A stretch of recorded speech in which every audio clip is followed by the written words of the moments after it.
Hola, muy buenas amigos del Congreso de Comunicación y Pensamiento. Mi nombre es Antonio César Morón, soy profesor titular de la Universidad de Granada y me dispongo a hacer la exposición del trabajo que tenía planteado para este congreso. El título que le he dado al mismo es el de Crisis de confianza y fin del mundo globalizado, atendiendo a una de las líneas del Congreso en la que se habla sobre distopía, fin del mundo, etcétera, ¿no? Y mi idea era partir de un análisis de un texto muy sintomático, un texto que es un libro primero y una película después, que es El Club de la Lucha, para haciendo un análisis desde una perspectiva sociológica, sociohistórica, podríamos decir, ¿no? De parte especialmente del sociólogo Zygmunt Bauman, pues podemos analizar esa idea de fin de mundo que se traduce en esa película.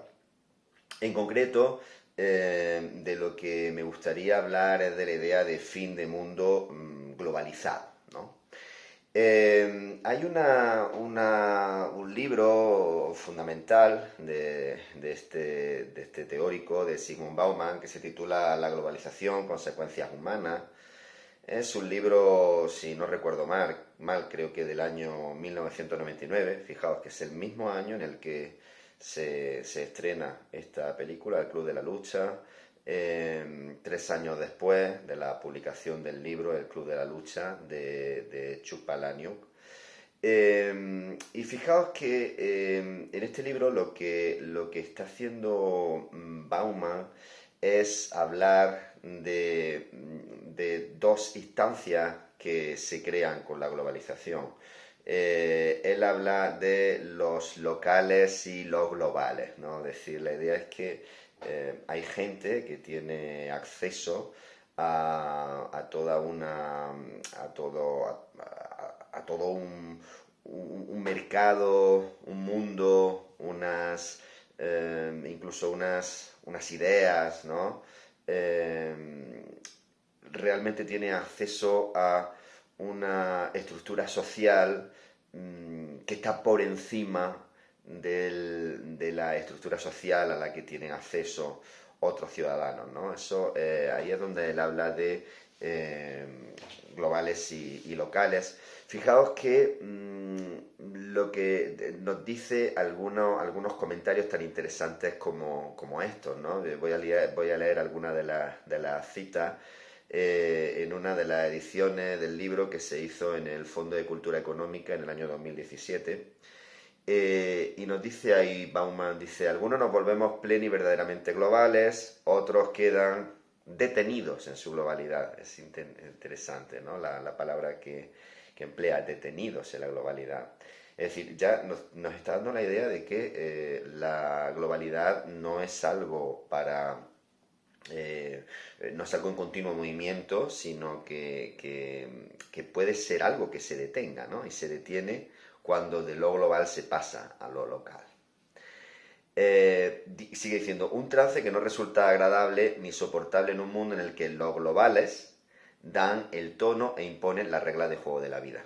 Esto es interesante, ¿no? Los globales dan el tono e imponen las reglas del juego de la vida. Luego vamos a ver cómo funciona esto en la película y qué consecuencias tiene y qué aspectos estaba adelantándonos, ¿no? sobre el fin de este mundo globalizado. Sigue diciendo, causa especial preocupación la interrupción progresiva de las comunicaciones entre las élites, cada vez más globales y extraterritoriales, y el resto de la población que está localizada. Es decir, nos habla de que con la globalización las élites se han desterritorializado, se han situado en una especie de limbo inalcanzable, pudiéramos decir, una especie de paraíso inalcanzable, desde el cual resulta que la afección a, a los ciudadanos locales les viene de un espacio donde ellos no están situados, ¿no? Es decir, les viene del espacio global, ¿no? Del espacio no territorializado. Fijaos, sigue diciendo en otra cita, gracias a la nueva incorporeidad del poder, sobre todo en su forma financiera, sus dueños se vuelven extraterritoriales, ¿no? Volvemos a esta idea, aunque sus cuerpos permanezcan in situ, ¿no? Es decir, que el poder lo que puede hacer es como evadirte de tu propio cuerpo, es como puedes sobrevolar el mundo. Fijaos que esto es interesante porque al final pues crea un momento de desconfianza absoluto por parte de esas clases locales a lo que se denominan las clases globales, ¿no? Y en otro libro de Bauman, que se titula Ética Postmoderna, el mismo autor nos define esta idea de la posmodernidad, ¿no? Que está tan relacionada con la globalización, ¿eh? A lo mejor incluso podríamos interpretar la globalización como el último estadio de la posmodernidad. Eso lo dejo ahí para debate. Nos define Bauman la posmodernidad como una modernidad sin ilusiones. Esto es algo que ya se ha trabajado en otros teóricos, ¿no? Por ejemplo, pues desde Baudrillard, Lyotard, ¿no? Es decir, esta idea de la pérdida de la ilusión por la caída misma de la confianza en los discursos más, pudiéramos decir, más perfeccionados, pudiéramos decir más estructurados, ¿no? Los discursos más potentes, de estructuras potentes, clásicas, ¿no? Esa desconfianza en el discurso, evidentemente, genera también una falta de ilusión, ¿no? Y lo interesante de Bauman es cómo liga toda esta idea a esta división que él realiza entre los ciudadanos localizados y los ciudadanos globalizados. Fijaos que hay otra cita de Bauman que quiero traer a colación. Esta es de un libro que se titula Vida líquida. Yo aquí estoy manejando la edición de 2006, publicada en Planeta. Y fijaos que aquí nos va a hablar del progreso, ¿no? En esta idea del mundo líquido que de tanto éxito fue para este autor. Y nos dice, el progreso otrora la más extrema manifestación de optimismo radical, es decir, tenemos que ligar progreso a optimismo, ¿no? Porque esto es interesante porque ahora vamos a hablar sobre cómo se traduce esa idea de progreso y los porqués, ¿no? de este texto del Club de la Lucha. Entonces, repito, el progreso otrora la más extrema manifestación de optimismo radical y promesa de una felicidad universalmente compartida y duradera, ¿no? Progreso como algo duradero, dice, se ha desplazado hasta el polo de expectativa opuesto, de tono distópico y fatalista. Fijaos los adjetivos, ¿no? Que emplea aquí el sociólogo, tono distópico y fatalista. Y sigue diciendo, ese concepto representa ahora la amenaza de un cambio implacable e inexorable que, lejos de augurar paz y descanso, presagia una crisis y una tensión continuas, que harán imposible el más mínimo momento de respiro, ¿no? Fijaos la idea, no es un momento de crisis que se va a superar, sino son crisis y tensión continua. Con lo cual es interesante cómo se están ligando en todas estas ideas que hemos ido viendo, ¿no? del teórico polaco, cómo se van ligando las ideas de posmodernidad, la idea con esa idea de falta de ilusiones que está relacionada con el progreso, eso que lleva a una conciencia, ¿no? de una ruptura distópica y y fatalista, y cómo todo esto se liga dentro de la globalización, en esa especie de dicotomía entre localizados y globalizados. Y ahora, hecha esta introducción, me gustaría pasar a uno de los momentos fundamentales de la película, en donde el personaje, Taylor Durden, lanza en uno de esos momentos de enfrentamientos nocturnos, ¿no? Que eso es ahí es donde se sitúa la idea del club de la lucha, una serie de enfrentamientos nocturnos entre jóvenes, ¿no? Nos lanza un monólogo que yo creo que es fundamental para entender este libro, esta película, y ligarlo a esta idea de Bauman, y ahí intentaremos dar la hipótesis final, ¿no? Dentro de esta presentación. Y fijaos que nos dice en este monólogo tan interesante, dice: veo mucho potencial pero está desperdiciado, toda una generación trabajando en gasolinera, sirviendo mesa o siendo esclavos oficinistas, ¿no? Dice: la publicidad nos hace desear coches y ropa, tenemos empleos que odiamos, tenemos empleos que odiamos, son los empleos localizados, tenemos empleos que odiamos para comprar mierda que no necesitamos. Es decir, es como la idea de cómo la idea de progreso, que se basa también, se liga a la idea de avance del capitalismo, pues como absolutamente se rompe, es decir, se pierde completamente la ilusión, ¿no?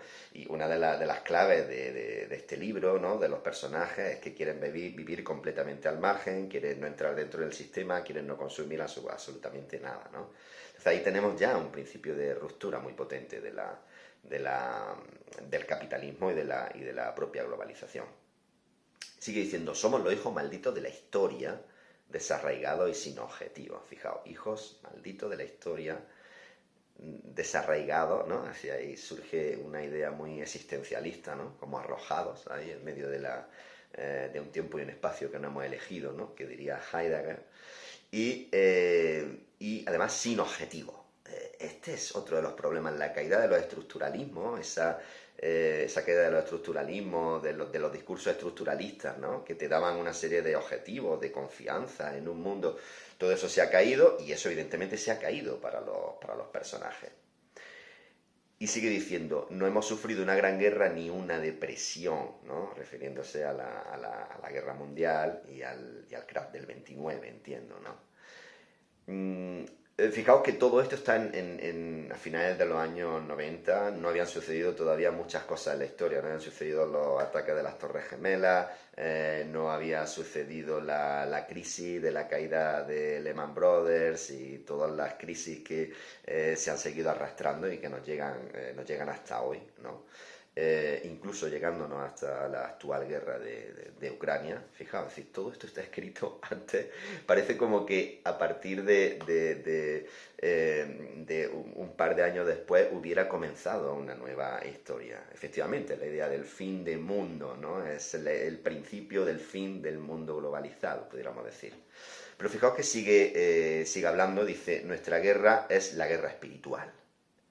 Nuestra gran depresión es nuestra vida. Ahí hay una especie de malditismo generado por esa desilusión.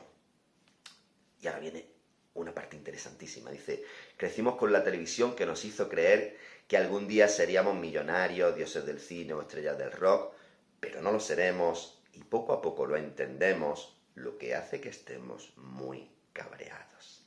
Esto es interesante, y a este respecto quería traer a colación otra cita de Bauman, en la que nos habla acerca de quiénes son esas personas, ¿no? Quiénes son esas personas de las que se está hablando en este texto, ¿no? Es decir, ¿quiénes son esas personas a las que nos queremos parecer, ¿no?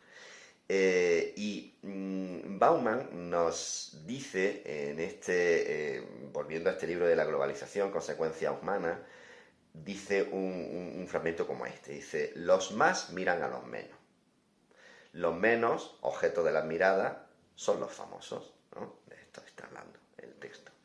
Pertenecen al mundo de la política, el deporte, la ciencia o el espectáculo, o son célebres especialistas en información. Yo creo que cada uno de nosotros podemos tener en mente un montón de personas dentro de esta categoría.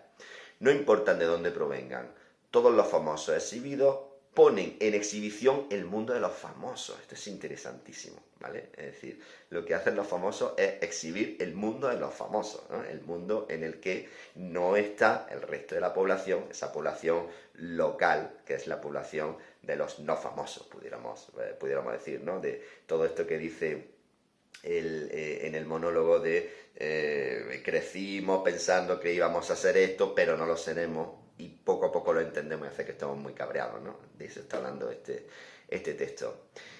Sigue diciendo, un mundo cuyo rasgo particular es precisamente la cualidad de ser observado por muchos y en todos los rincones del globo. Fijaos la globalización, es decir, ser observados por muchos en todos los rincones del globo.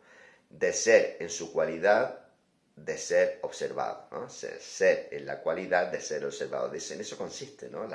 Esa idea de los famosos del mundo globalizado, de los que está hablando el texto de alguna manera, y Bauman de una manera pues mucho más teórica, pudiéramos decir.